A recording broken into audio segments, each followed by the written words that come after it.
इस वीडियो में बात करते हैं ट्रूथी वर्सेस फॉल्सी के बारे में। बहुत इंपॉर्टेंट टॉपिक है। चलिए चलते हैं वीएस कोड में और समझते हैं। देखिए, मैं सबसे पहले बता देता हूं कि फॉल्सी वैल्यूज क्या होती है। मैंने नीचे लिखा है बताने के लिए।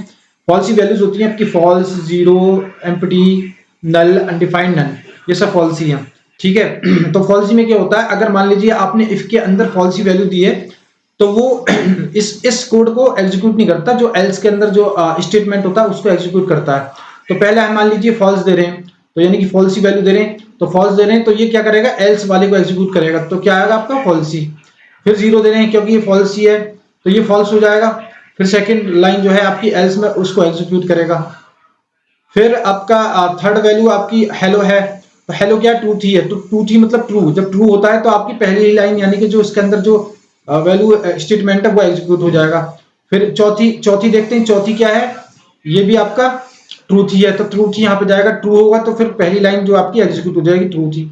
फिर ये फिफ्थ में जो आ रहा है आपका ये एम्प्टी है। एम्प्टी मतलब क्या होता है, फॉल्स यानी कि फॉल्स। तो फॉल्स में क्या होता है, जो एल्स वाला लाइन होती है वो एग्जीक्यूट करती है। तो चलिए रन करके चेक कर लेते हैं। तो आप देख सकते हैं कि रन करने के बाद पहला फॉल्सी, दूसरा फॉल्सी, तीसरा टू थी, चौथा टू थी और पांचवा फॉल्सी। आप चाहे तो खुद रन करके चेक कर सकते हैं।